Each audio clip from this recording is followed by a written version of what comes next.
Bien-aimés dans le Seigneur à travers le monde entier, que la grâce et la paix de Dieu demeurent avec chacun d'entre nous. Au nom de Jésus, merci, je me prénomme Venant. Toujours avec deux mains posées sur le cœur, que j'aimerais effectuer avec vous le partage de la parole de Dieu sur la suite du grand thème que nous avons introduit dernièrement, à savoir exposer les ruses, les pièges du diable. Le texte de base, c'est 2 Corinthiens, chapitre 2, le verset 11, déclare: afin de ne pas laisser l'avantage à Satan sur nous, car nous n'ignorons pas ses desseins. Bien-aimés, être ignorant des ruses du diable, des desseins du diable, des pièges du diable, c'est laisser l'avantage à Satan sur nous.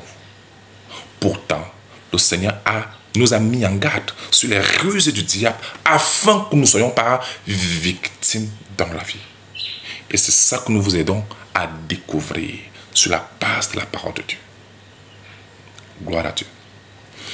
Après avoir élaboré la première ruse, deuxième, troisième, quatrième, cinquième, voici aujourd'hui la 6e ruse, le 6e piège que Satan tend aux humains. Gloire à Dieu. Aujourd'hui, il faut démanteler ces pièges-là pour que nous ne soyons plus victimes dans la vie. De quoi est-ce qu'il s'agit? 6e ruse du diable, 6e piège du diable, c'est que Satan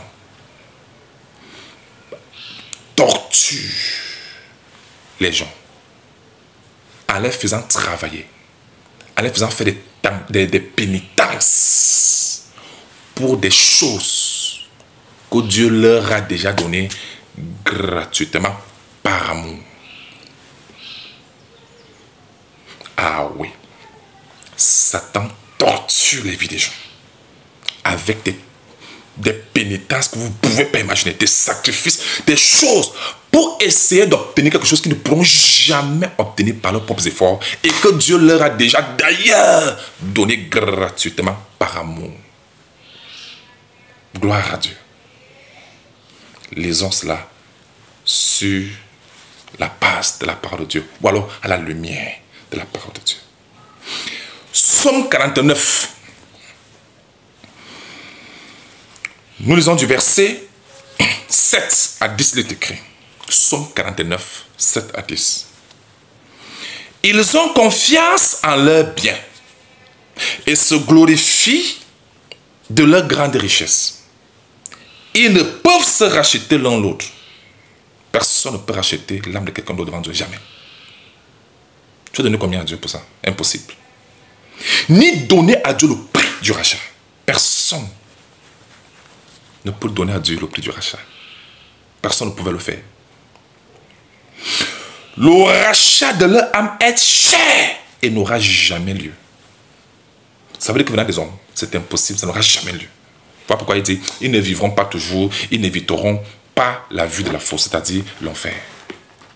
Permettez-moi encore de vous lire le même verset de la version Semeur, pour encore porter plus d'éclaircissements. Psaume 49, 7 à 9, il est écrit. Ils ont foi dans leur fortune, mais bien aimé, l'argent ne peut pas. Ne peut pas. Si l'argent ne peut pas suffire pour avoir ne peut pas suffire pour donner une seconde de vie, à plus forte raison, la vie éternelle. Ils ont foi dans leur fortune et ils tirent vanité de leur immense richesse. Tu vas payer à Dieu combien pour avoir ne serait-ce qu'une seule seconde de vie? Aucun homme cependant ne peut racheter un autre. Aucun ne saurait payer à Dieu sa propre rançon. C'est vrai. Il n'y a rien à donner à Dieu. On ne peut rien donner à Dieu pour être en vie, ne serait-ce que pendant une seule seconde. Si nous sommes en vie, c'est une grâce de Dieu, par amour pour nous. Ce n'est pas par nos efforts, c'est une grâce. Aucun ne saurait payer à Dieu sa propre rançon. C'est vrai que l'homme ne peut pas se sauver par lui-même, ni par ses œuvres. Impossible. Car le rachat de leur vie ou âme est bien trop coûteux. Il leur faut à tout jamais en abandonner l'idée. Question, est-ce que les hommes ont déjà abandonné cette idée-là?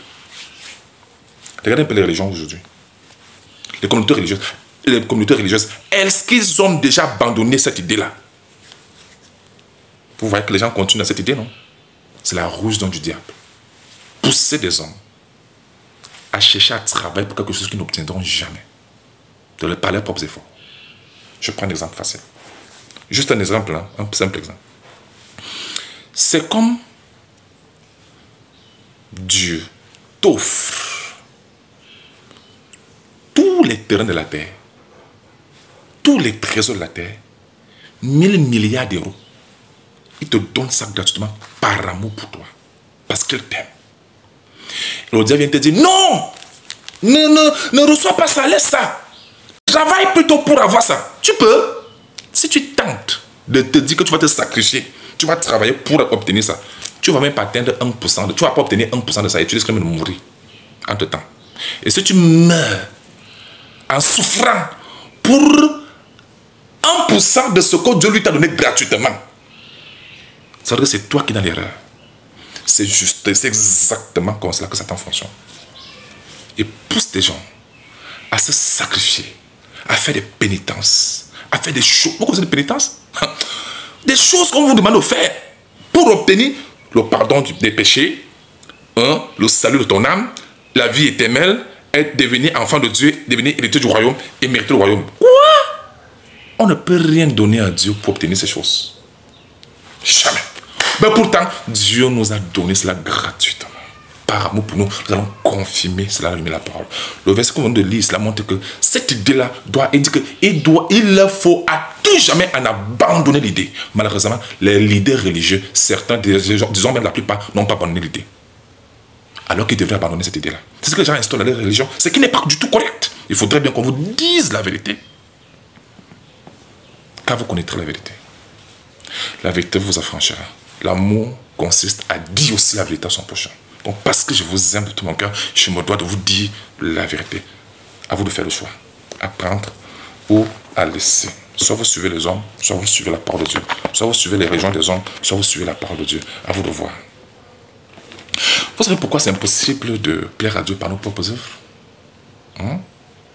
Et qu'on ne peut pas être sauvé par nos propres œuvres?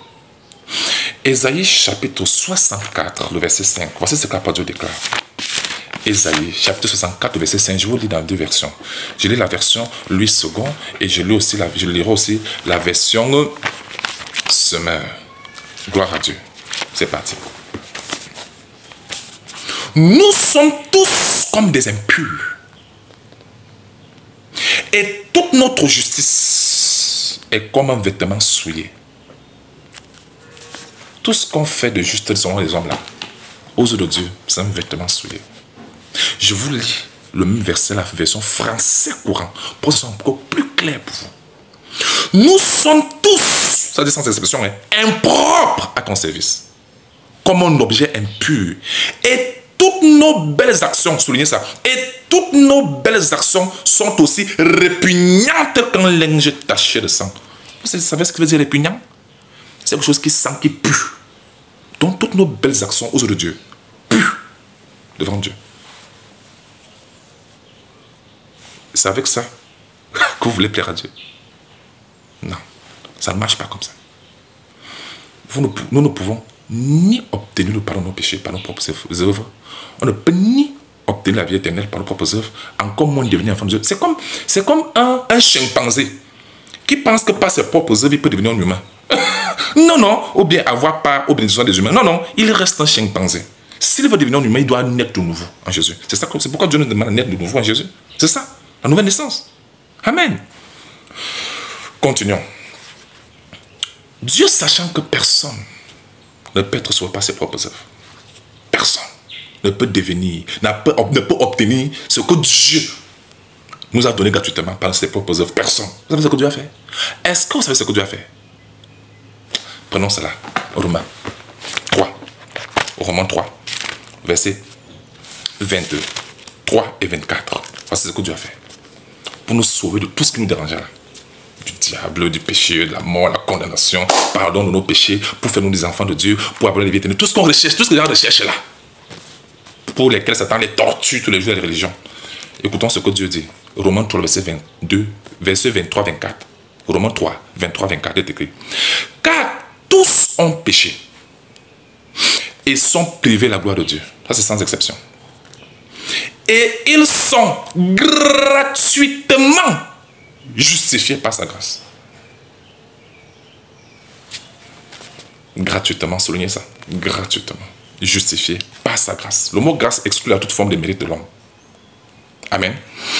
Il dit, par le moyen de la rédemption qui est en Jésus-Christ. Ce n'est pas par le moyen de tes efforts, de tes pénitences, de tes multiples jeûnes bidons. Je ne suis pas en train de dire de jeûner. Mais je suis en train de dire que si vous utilisez le jeûne pour obtenir quelque chose de Dieu, là, ça ne peut pas marcher avec Dieu. Parce qu'on ne peut rien donner à Dieu pour obtenir quoi que ce soit. Il le fait par amour pour nous, parce qu'il nous aime. Alors, il a déjà fait cela.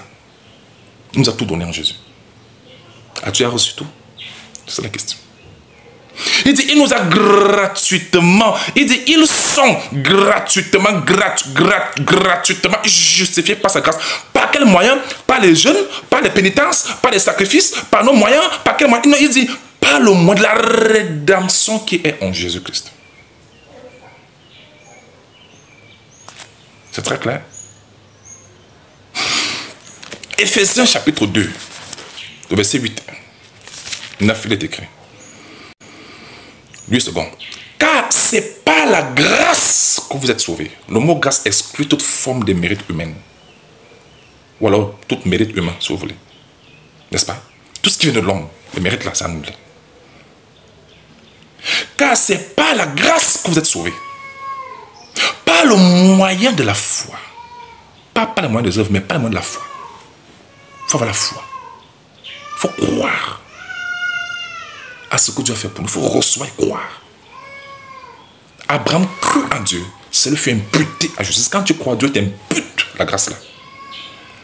C'est pas la grâce que vous êtes sauvés, par le moyen de la foi. Et cela ne vient pas de vous. C'est le don de Dieu. Quel est ce don? Jean 3,16. Dieu a tant aimé le monde. Il a donné. Donné, le mot donner vient du mot don. Donner son fils. Donc, Jésus-Christ est le don de Dieu offert aux hommes. C'est l'offre que Dieu a faite aux hommes. As-tu reçu ce don? Tu sais qui est Jésus? Colossiens 3,11. Christ est tout et en tous. Colossiens 2, le verset 10. Vous avez tout pleinement en Christ. Tout. Tout ce qu'on vous amène à travailler pour obtenir de Dieu là, c'est la manipulation du diable. C'est une rejet du diable. En ayant Christ, tu as tout cela. Le pardon des péchés, tu l'as en Jésus. Le pardon des péchés, tu l'as en Jésus. Ah oui. La vie éternelle, tu l'as en Jésus. Celui qui a le Christ, celui qui a le Fils a la vie éternelle. Celui qui n'a pas le Fils n'a pas la vie éternelle. 1 Jean 5, 11 à 13 est clair. Tu as Christ sur le royaume de Dieu. Tu n'as pas Christ, tu n'as pas le royaume de Dieu. Tu as Christ, tu es héritier du royaume. Tu deviens héritier du royaume. Tu n'as pas Christ, tu ne deviens pas enfant de Dieu, encore moins héritier du royaume. Qu'as-tu besoin? Nous avons reçu tout pleinement en lui, en Jésus-Christ. Tout. Amen. Donc vous voyez cela qui dit que, oh mon Dieu, il dit c'est le don de Dieu, le don. Qu'est-ce qu'on fait du don? On travaille pour avoir le don ou bien on obtient, on reçoit le don et on dit merci. On reçoit, on dit merci. C'est pourquoi la Bible dit que dans des grâces en toutes choses, il faut recevoir le don. Le don veut dire qu'on te donne ça gratuitement. Prends. Satan dit que non, ne prends pas. Cherche à travailler pour ça. Alors que tu ne pourras jamais mériter ça par tes propres efforts. C'est impossible. Tu vas gêner. Je vais vous poser une question. Pour être en vie, là où nous sommes en vie là. Pour être en vie là où nous sommes là. Tu vas donner à Dieu combien? Quel sacrifice vas-tu faire pour être en vie nécessaire pour une seule minute? Quel est le sacrifice que tu vas offrir à Dieu? Rien. Mais c'est par amour que Dieu te maintient en vie. C'est par donc pour la vie éternelle. Et tout le reste. Au verset 9, il dit, ce n'est point pas les œuvres afin que personne ne se glorifie. Bien aimé, je vous lis le même verset dans la version française courant pour davantage éclairer vos lanternes. Éphésiens 2, 8, 9. Il dit, car c'est pas la grâce de Dieu que vous avez été sauvés. La grâce veut dire qu'on ne mérite pas. N'est-ce pas? Au moins de la foi. Pas par le moins des œuvres, mais pas le moins de la foi. Il faut avoir la foi. Abraham crut en Dieu. Cela lui fut imputé à justice. Quand tu crois, Dieu t'impute la grâce là. Tu donnes ça gratuitement. Il dit, Ce salut ne vient pas de vous. Il n'y a rien que l'on puisse faire pour avoir cela. Il doit seulement recevoir. Ce salut ne vient pas de vous. Vous savez que Jésus, c'est le salut, non? C'est le don de Dieu. Verset 9. Il n'est pas le résultat de vos efforts. Voilà ça en français courant. Ce n'est pas le résultat de vos efforts. Tout ce qui vous encourage à faire des efforts pour obtenir quelque chose, ça ne marche pas. Ça, c'est une ruse du diable pour vous amener dans la perdition, pour faire souffrir pour rien. Alors que Dieu vous a déjà offert cela gratuitement. Recevez au nom de Jésus. Si vous voulez vous sacrifier pour la gloire de Dieu, pour faire avancer l'œuvre de Dieu, oui, là, il n'y a pas de souci. Mais si c'est pour obtenir, non, là, ça ne peut pas donner. C'est la grâce de Dieu. Amen. Dieu nous a tout donné en Jésus. Gloire à Dieu. Amen. Amen. Il dit, ce n'est pas, oh mon Dieu, il n'est pas le résultat de vos efforts. Et ainsi, personne ne peut se vanter. Vous savez, quand on est ignorant de ces choses, vous savez ce qui va nous arriver? Vous savez ce qui va se passer? On ne pourra qu'être torturé par des gens. À cause de notre ignorance. Voilà pourquoi le Seigneur a déploré dans Osée 4, verset 6. Que mon peuple est détruit. Mon peuple périt. Mon peuple détruit, périt. Parce que lui manque la connaissance.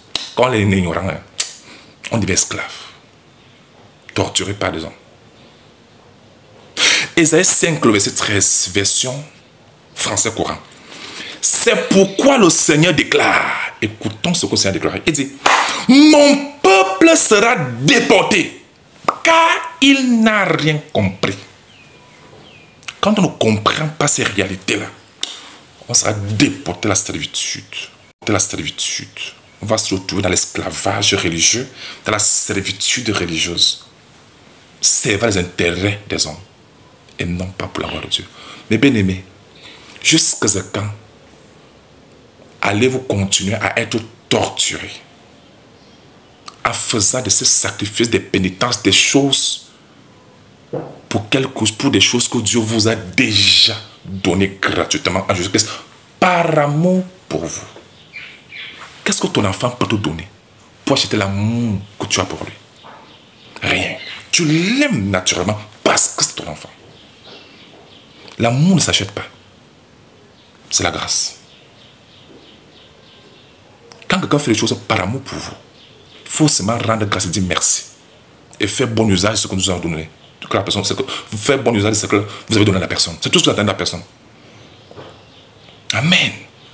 La même chose, quand Dieu nous a donné des choses nous a offert les choses gratuitement par Christ, c'est afin de lui rendre grâce et faire bon usage selon sa volonté, selon sa gloire. Voilà pourquoi il a dit dans 1 Thessaloniciens, chapitre 5, verset 18. Il dit, rendez grâce en toutes choses, car c'est à votre égard la volonté de Dieu en Jésus-Christ. La volonté de Dieu, c'est de recevoir et de rendre grâce. De recevoir, de croire et de rendre grâce. Amen. Notre vie doit être une vie d'action de grâce pour la gloire de Dieu. Amen. Ne cherchez plus rien. Vous avez tout pleinement en Jésus. Gloire à Dieu. N'ayez pas confiance à vos sacrifices. Ces sacrifices ne valent rien devant le Seigneur. Ces sacrifices ne peuvent pas mériter l'amour que Dieu porte pour nous. Ou acheter l'amour que Dieu a pour nous. Si Dieu a fait quelque chose pour toi, c'est parce qu'il t'aime. Afin de venir à lui. Il fait lever son soleil sur le bon et sur les méchants. Gloire à Dieu. Que Satan ne vous torture plus. C'est fini ces souffrances-là. Ces jeunes bidons multipliés. Allez faire ceci, allez sacrer les tombeaux, allez faire ceci, allez rester ceci 25 fois, allez rester notre Père 25 fois. Tous ces sacrifices-là, toutes ces tortures, arrêtez ça. Jésus-Christ vous a tout donné en Jésus-Christ. As-tu reçu? Si tu refuses l'offre de Dieu, le don de Dieu, pour aller chercher à travers cela, tu es dans l'erreur. Ça veut dire que tu es dans le piège du diable. Gloire à Dieu. Nous sommes en paix en Christ.